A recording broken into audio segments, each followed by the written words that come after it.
Hello and welcome to your favorite show, the Be Happier podcast with your coach, Kea. And today we are here with another crossroad conversation with a friend, a colleague, a compadre, Dr. Toni Bear. And she is a sex coach. And if you know me, you would be like, what is Kea doing with a sex coach? But yeah, we have so much in common. She's a sexologist. Yeah, she really is a doctor, a PhD doctor. So I'm not going to say anything anymore, and I will just shut up and share the stage with Dr. Toni Bear. I call her Dr. T, and she will tell you who she is. Dr. Toni, the stage is yours. Take it. Oh, thank you, Coach Kea, so much. It's so wonderful to be here and wonderful that you are on my podcast too. It's been a wonderful week and happiness. Of all topics, I am absolutely ecstatic to be here to talk about happiness because that's how I became a sexologist. The whole idea of studying one part of life, our sex and our sex life. But as you and I have spoken before, the foundations of happiness are holistic, right? They Mm-hmm, they encompass so much. But I chose sex as a topic because folks don't like to talk about that topic and they avoid that topic. And many times it's taboo. And when it mm-hmm, is talked about, I believe it's sensationalized a lot. So, mm-hmm. to work with individuals about their sex life, the foundation of it is their desire and their happiness. You said so much in those few words. I come from India, and I would call a greater part of what we call the Orient as emotionally repressed society. Children would not be born if parents didn't have sex. Yet, you don't talk about sex. Oh, my parents were so holy. They never had sex and they still had me, right? That is how everything comes across to us. So, growing up, I still remember in eighth grade, we studied physics, chemistry, and biology, and that was science. And in biology, we had a chapter on the reproductive system. I still remember our teacher, Mrs. Matthews. She says, you guys read it on your own and ask me any questions if you have. Hmm. Can you believe it? And we are all 12-year-olds. And the boys are like, "Oh, damn, our teacher never talked to us about our reproductive system." In America, I raised my three children, and every time they had a sex ed class, they needed people's signature. And I remember this lady, she was Pakistani and her husband is white American, and they were married. And this lady calls me and says, remember her name, Rubina. She says, will you sign this paper for your daughter? And I'm like, yeah. And she says, oh, how can you do that? And I said, let them learn whatever the teacher needs to learn, needs to teach. Let my daughter learn in the classroom. I would never do that to my daughter. But my daughter doesn't want to be the only one in the class who won't go for that sex ed class. That's what she said. So Right. can you not sign it so the two of them can be together in a room? And I'm like, no, I'm not going to do that. And when my daughter came back from the class, I was so curious. I said, what did you learn? Nothing that you haven't already told me. And I Oh, felt so good about that is wonderful. Wonderful. I started my day, Kaya, talking to a woman in Pakistan, actually. And the conversation was about her relationship with her husband and it not going too well. And as we're talking about it and talking about the children, what we ended up talking about was sex education in Pakistan. I don't know how the conversation got to it, but it was about, well, what have you learned about sex and sexuality? And the answer is not much. if anything, and it's 2023, right? 2024 right now. Oh, right, I keep forgetting. Yeah, 2024. And it just seems archaic. But at the same time, I grew up in the United States. We're of a similar age, and Hmm. I didn't learn about sex in school either. There was one class period in fifth grade. We were all 10, and the girls were sent somewhere and the boys were sent somewhere else. Hmm. And they talked to us girls about our period. And yeah, I didn't get it because I didn't understand it and I didn't have it. And they showed pictures of diagrams of boy parts and girl parts.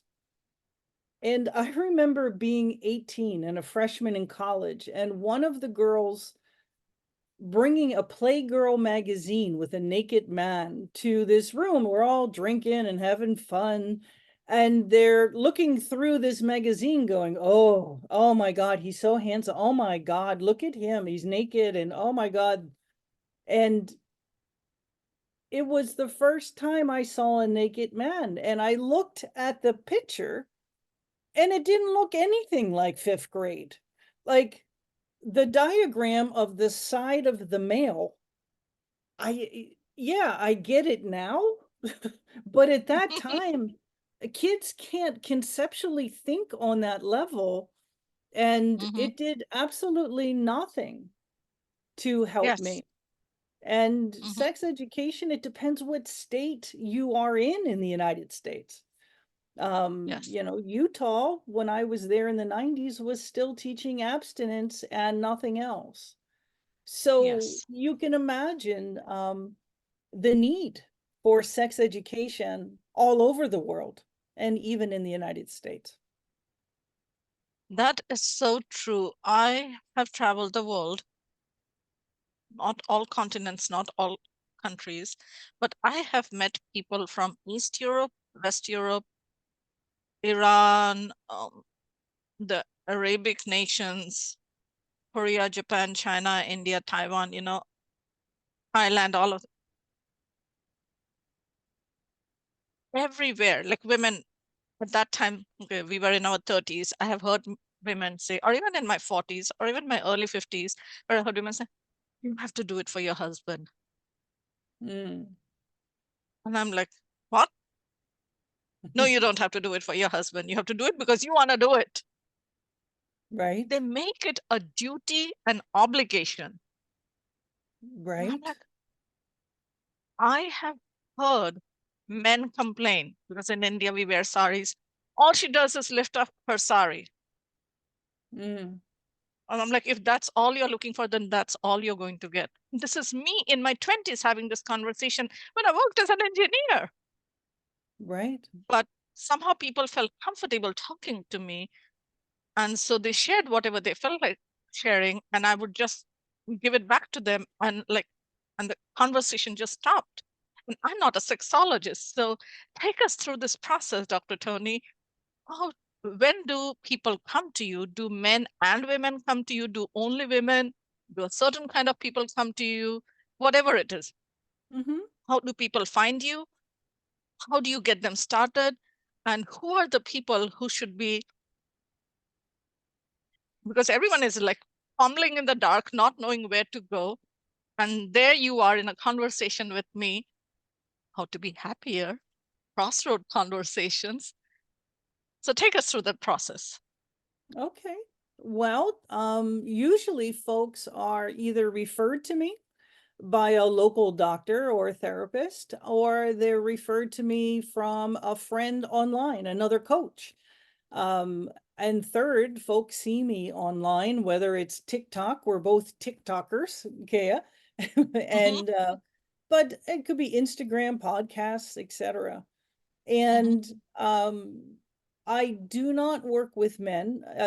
Every once in a while, I will, but that's not my forte. I do better working with women. Hmm. So I do refer people elsewhere for example, there'd be very few men I'd work with. There's very few couples I'll work with. But when I work with a woman solo, I can help her be empowered, come out of her shell. And in that way, if afterwards, she and her partner want to see me together, then that's great. The process, amazingly, is like most life coaches. I'm a holistic sexologist. I'm a life coach as well.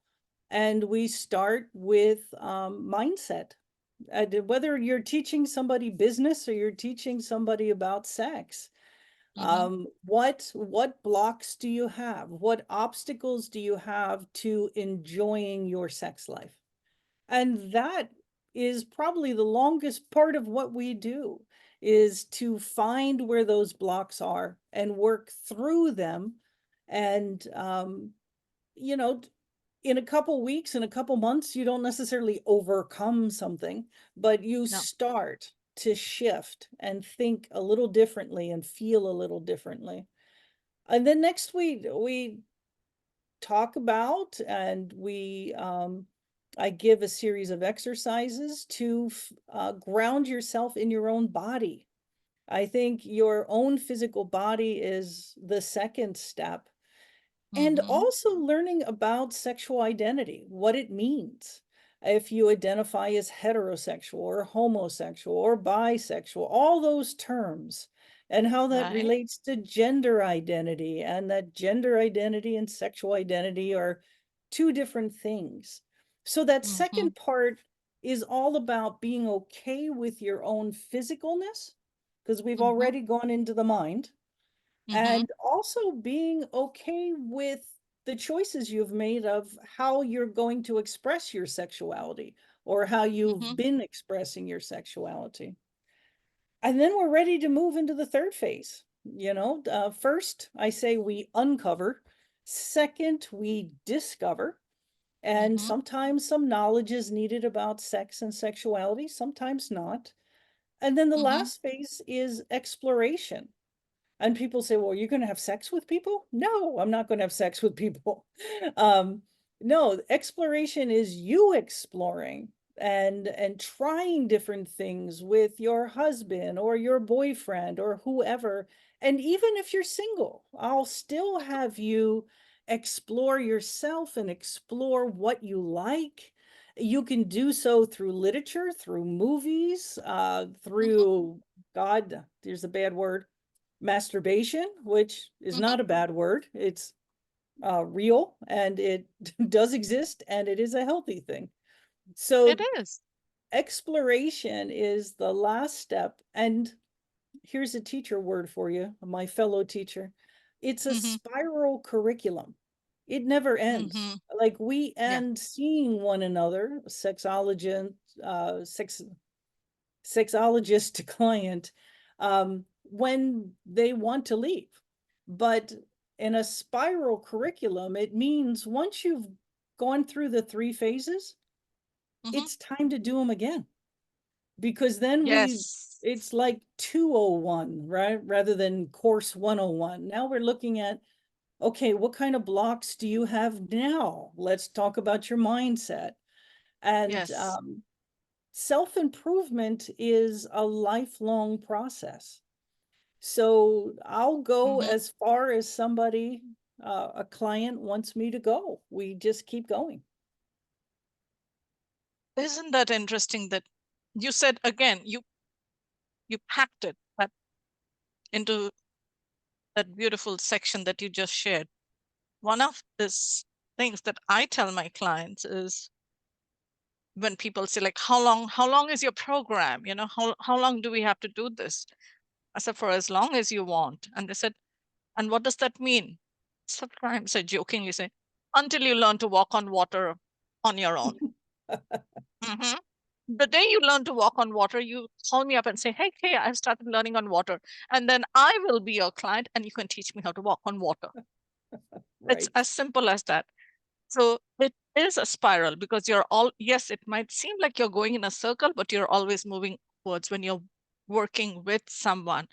So someone like you or me, and in this conversation, because it's about you, Dr. T, what I feel is as long as a person isn't walking on water, they will need someone like you. Because you will always unravel another part of you and you'll be like, what next? Because I have been working since 2005 professionally, and I have clients who have been with me for 12 years, 18 years. Are they working with me for 18 years? No, they're not. They worked with me and suddenly something else showed up and they came back again. They worked with me again, something else showed up and they came back again. And that is what it happens. They're like, oh, now I need that next bit. So people have to go and explore and then come back again. Mm-hmm. So If let's, they choose to, or, what I didn't mention that I should mention is I start with talking about someone's emotions. And if they mm-hmm, really need to see a therapist instead of myself, I'll refer them out. I think it's a shame many coaches coach somebody who really needs another professional. And in my case, and that's why the reason I don't see that many men approach me usually because of some kind of functioning about their genitalia. And I send mm, them to a medical doctor. I'm not a mm-hmm, medical doctor. And I'm not a therapist insofar as if you have gone through a trauma and you need to deal with it for the first time, I'm not the person. However, if you've dealt with that trauma, I always say the difference between a therapist and a coach is I will take you from where you are and we'll establish a goal and I'll take you to your goal. mm-hmm, And when I go to a therapist, I have a therapist. I feel like we're here and we just keep swimming in the muck, right? And you need to do that to pop out, but that's not what I do. I help people move forward. And I tried being a therapist and I can't sit there. I want to coach, you know. I mm-hmm, have to confess, I was a basketball, track, and hockey coach of a high school for 10 years. So coaching is in my blood. And mm, to help somebody progress, whether it's a mm-hmm, sport or in my case, I took the topic of sex. Um, mm-hmm. that's what I enjoy doing. I love to see people grow. Yes. And I do wear three hats. So I know that I'm a healer, I'm a therapist, and I'm a coach. And when people just want coaching and they have not worked, not gone through the therapy, it's like, for lack of better words, I will say, if the foundation is rotting, you cannot build a castle on it. You Right, have to do the therapeutic part. And sometimes therapy is like, you keep spinning in that muck, but you're not moving out. Next week, same time for the same hour, you have to do some healing too. Sometimes healing happens organically, but sometimes you need to go see a healer right. where you're working with your higher consciousness, the other dimensions. And then when you work with all three of them together, then it is so much more beneficial for the client who comes in because they get the healer, the transformation of the energy, the pain and the trauma that, and trauma begins at birth. Forgive me for saying it, because when this nice baby who's so cozy in their mother's womb gets yanked out or gets squeezed out, either way, there's trauma, like separation anxiety, right? Right. So you can coach is moving forward. Therapy is like working with what's happening before you pop up, you have your breakthroughs. And then there's the healer who works through multidimension. So you need all three of them. So thank you for putting that Absolutely. over there. Yes. And And and when, I would say that sexuality 501, the most advanced stuff that I do with somebody is all three of those things at the same time. And yes. and that is sacred sexuality. And it is absolutely possible to have out of body experiences and fly with your partner sexually. Mm-hmm. using like a Kundalini type experience in the Mm-hmm. chakras. We had talked, I'm also a shaman, and Mm-hmm. I would not say I'm a shaman. I'm a shamanic practitioner, and I'm a Reiki master. I'd- And I love using all of those skills and tools in teaching and sexuality. But that is 501. That is not 101. We start with the blocks that are happening. Yeah, that's the mindset. Yes. Yeah. What is keeping you from having whatever it is that you desire? Yeah. And you shared your child story. If you'll indulge me, I'll share with Mm-hmm. you too. Mm-hmm. I grew up with a mother and a father, but my mother was in foster care, but Mm, my grandmother and grandfather split up when she was 14. And mm, being the oldest in her family, she was sent to a convent. So mm-hmm. she went to not just Catholic school, she went to like a Catholic boarding school, and Mm, she learned how to dress and undress without showing any parts of her body. So mm-hmm. she taught us as children to cover up. And if we showed a part, a Mm-hmm. thigh, just a thigh, she would Mm-hmm. immediately say, shame, shame, shame. She Mm-hmm. would actually use the word, talk about overcoming shame. Um, Mm-hmm. and my mother, I remember this story. Now, at this time, I'm in high school, that she went to see a film with her best friend, LaRue. And LaRue and my mother saw The Last Tango in Paris. And the story goes that, this movie has a lot of nudity and shows male nudity. Now, this is the 1970s. And my mother goes running out and into the bathroom and doesn't come back. And LaRue goes and checks on her. And my mother's getting sick to her stomach. And she said, Grace, my mom's name, Grace, what's the matter?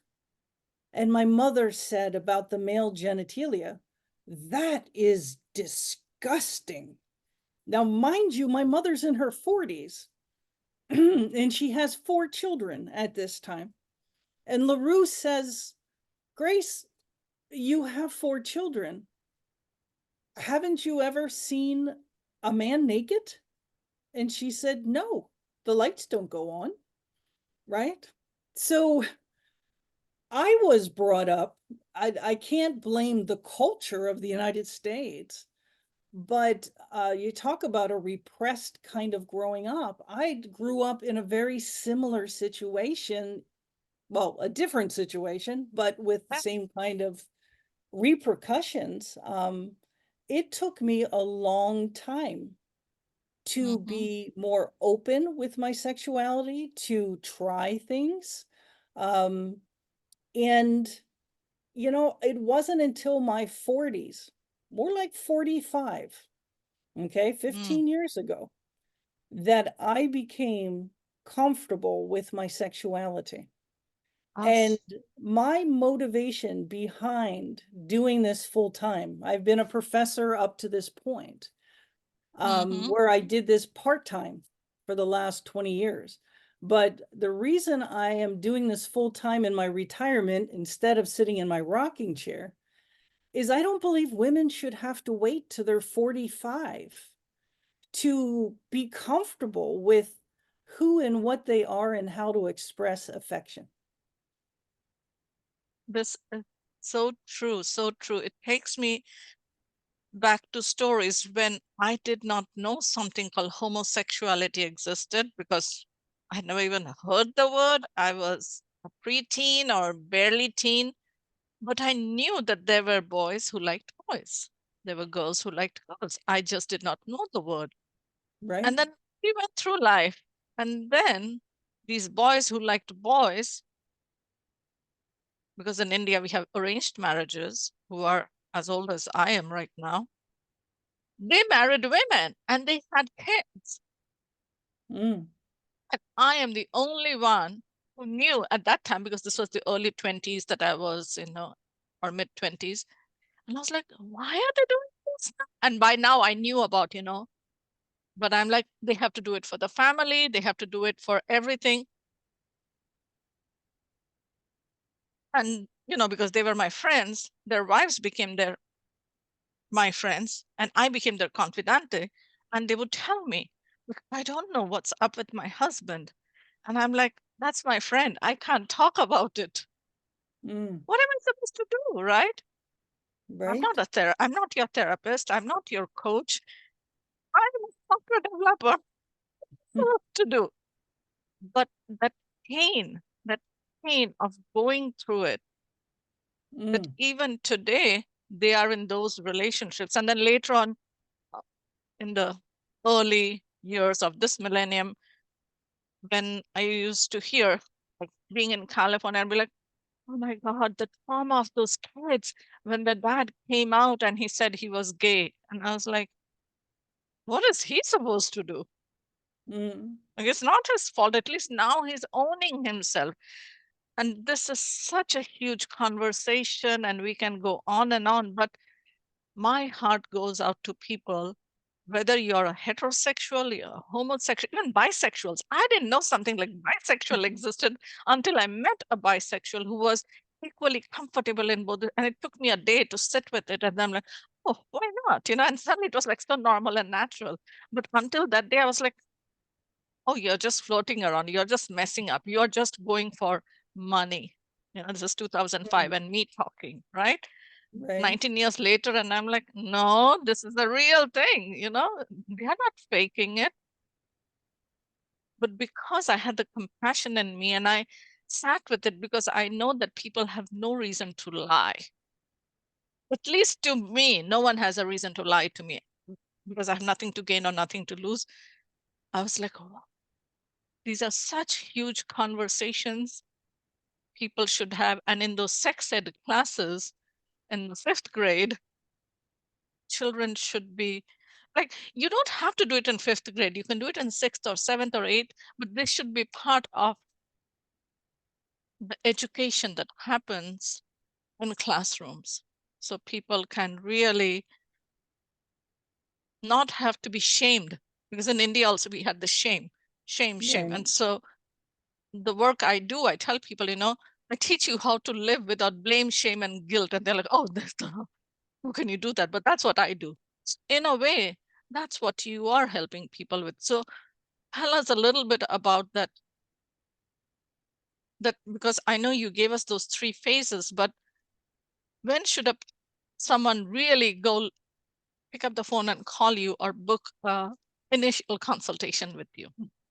What's Well, going on in initial their life when con they should yeah, try to get to you? I think everybody should, but that's Okay. another topic.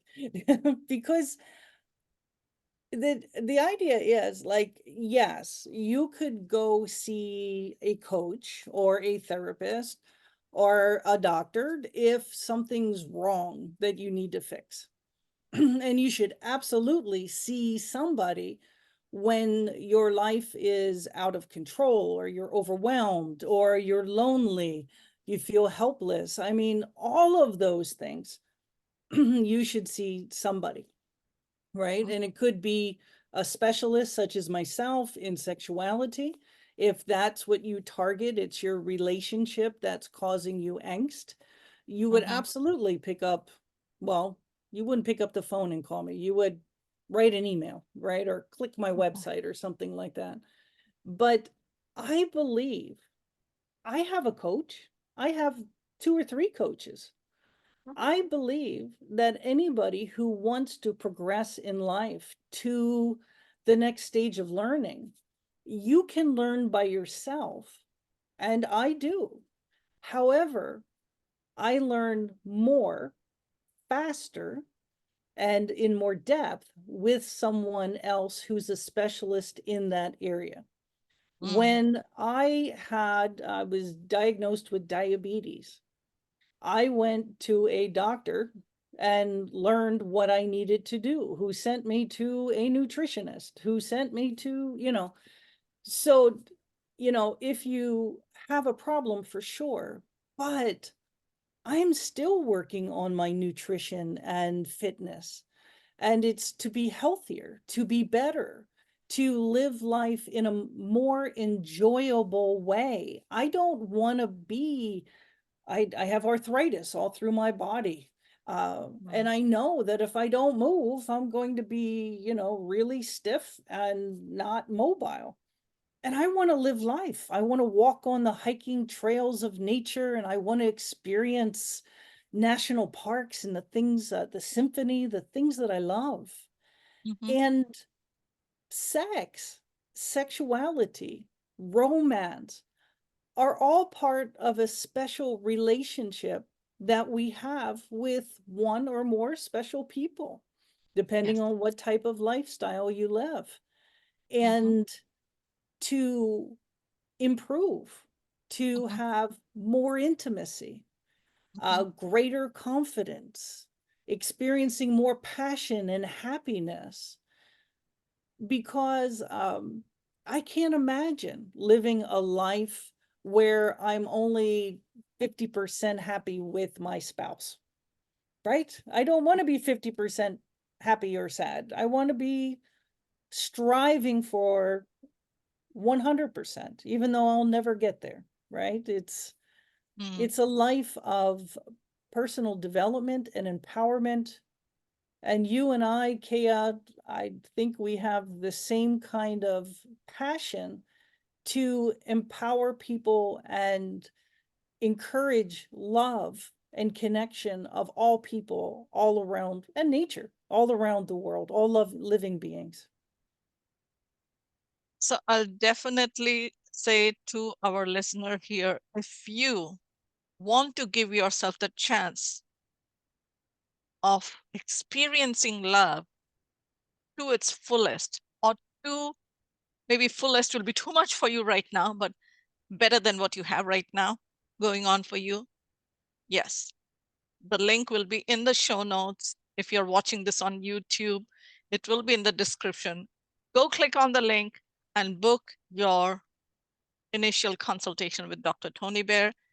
And trust me, you will not be disappointed, but you will be happy that you did this for yourself. Maybe it's the first time, maybe you have done it in the past, but give yourself a shot, a chance in having more love in your life and getting closer by at least one step towards whatever it is that you desire in your life. Right.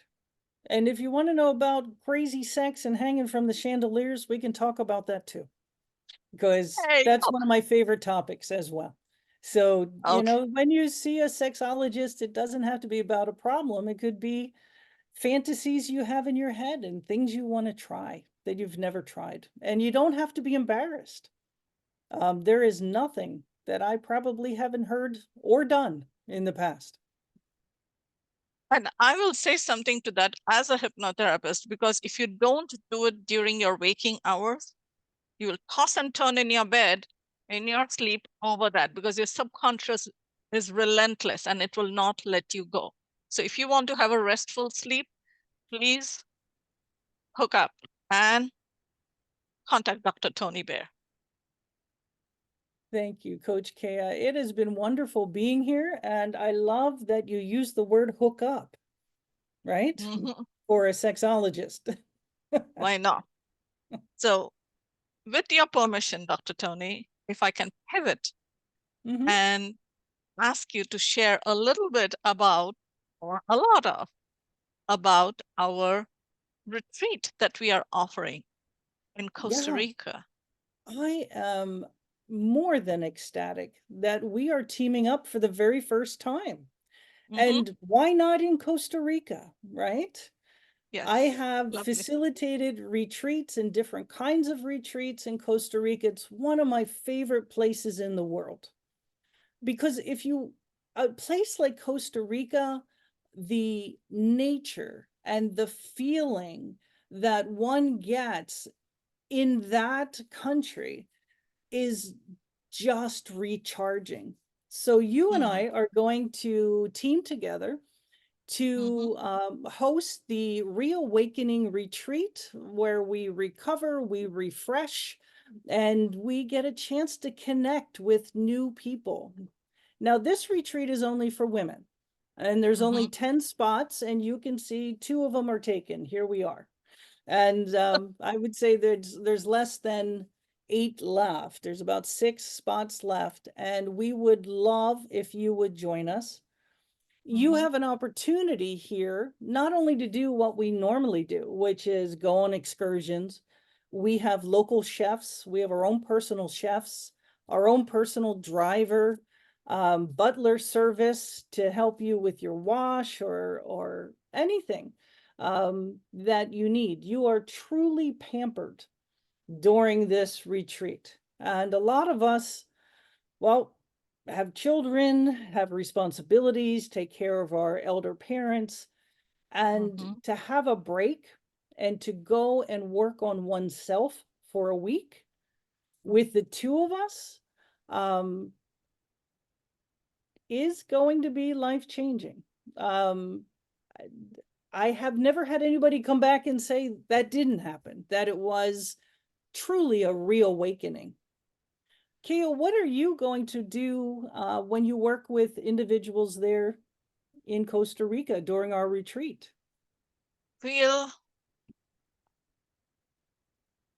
I help my clients feel. I help my clients, anyone who's with me, even for 60 seconds, suddenly they feel seen, they feel heard, they feel understood and accepted.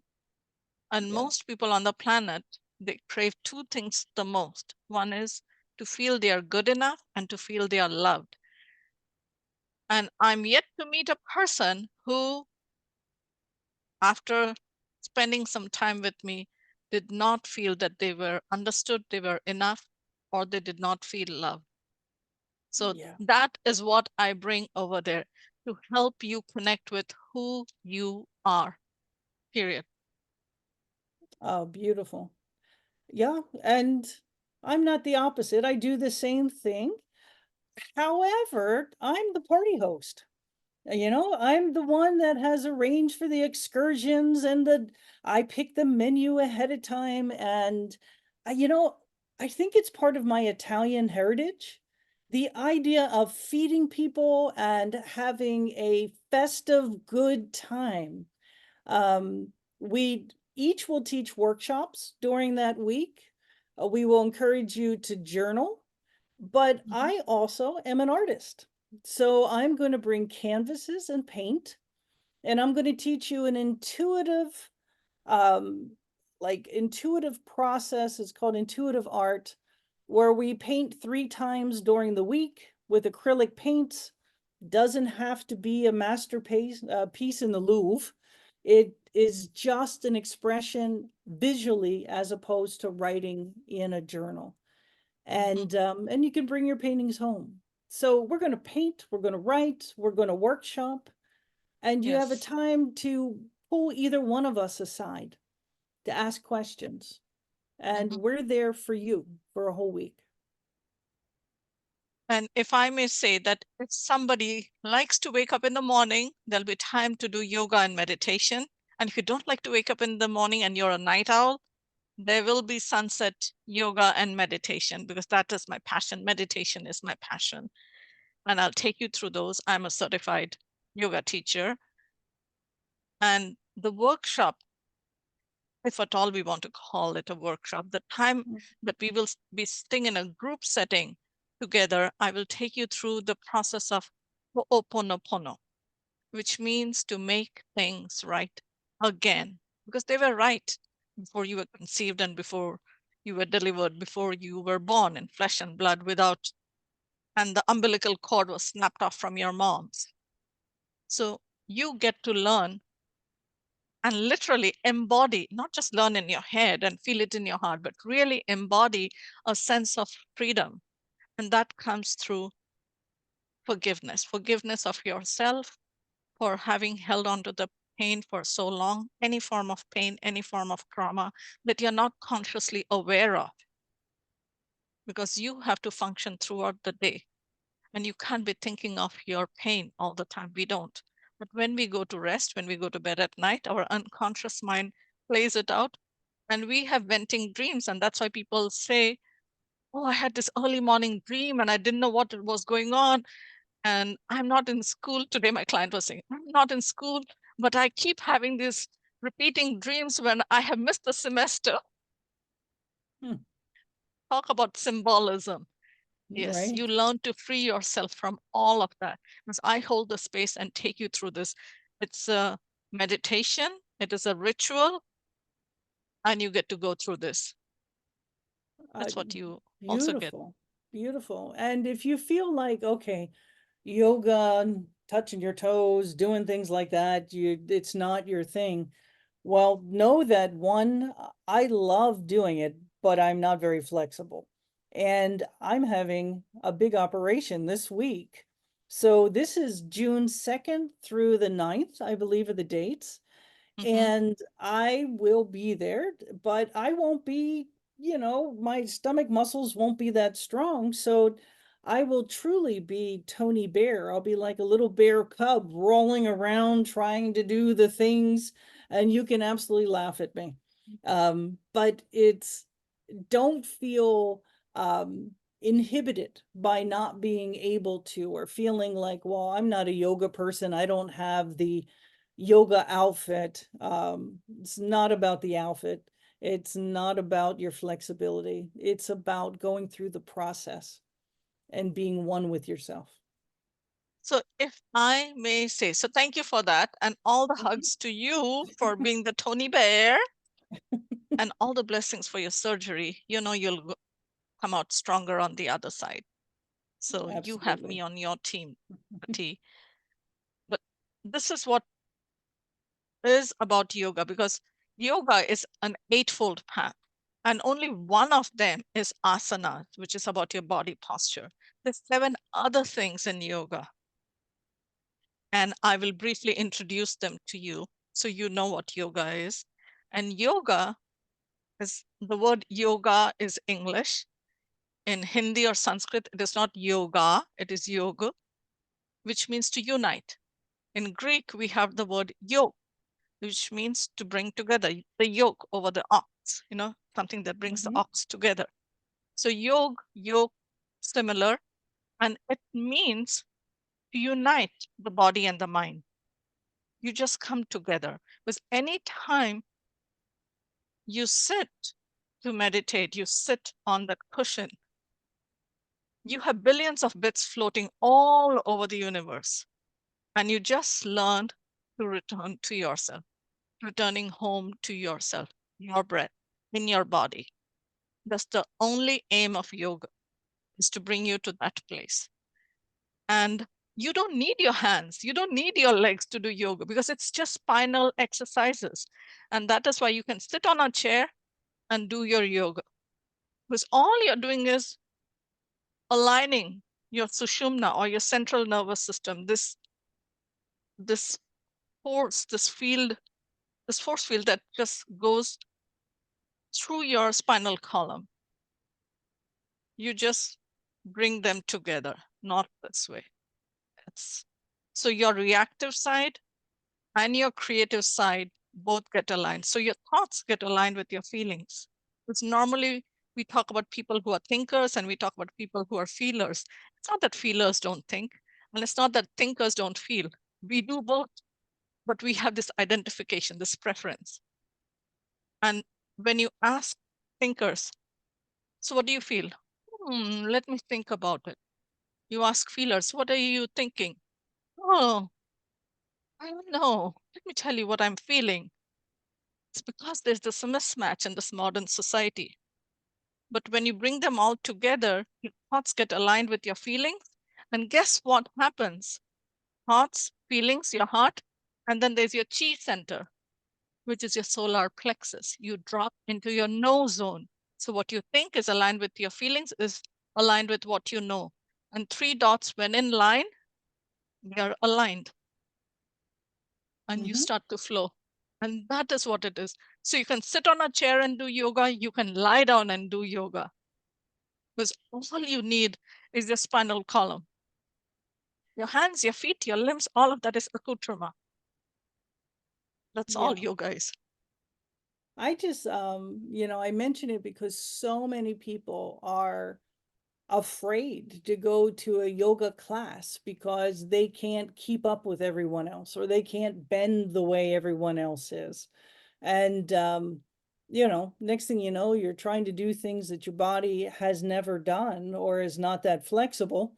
And it's just not a very nice experience. And when we're in Costa Rica, just like we are every day, it's about pleasure, it's about happiness. After all, that's what this podcast is about, isn't it? Happiness, yes. So at that crossroad, when you are at to be or not to be, simply be. Mm. Yeah, that was the theme of a festival I did last year with women. It was called Just Be, right? That's what we did on 160 acres outside. It was wonderful. So thank you so much for today, Dr. T. And I hope our dear listener decides or gives it a second thought to join us on this fun journey, this fun ride, the beginning of so many, and give themselves a chance by having a conversation with you, of exploring their desires and embodying it, and also gives themselves a chance of showing up for themselves. And guess what happens? The best part that happens is when you are happy, when you are fulfilled, you are contagious. It's not a Ah, selfish thing. Your family, your friends, your employees, your clients, your boss, your kids, everybody benefits when you take care of you. mm-hmm. The energy, the positive energy just ripples out and yeah, brings everybody up around you, right? So do it. Do it for you and do it for those you love. Let's build a legacy. Oh, this is going to be fun. So again, with all my love that I share with you, with all my light that is you, namaste. Thank you, Coach Kia. Thank you.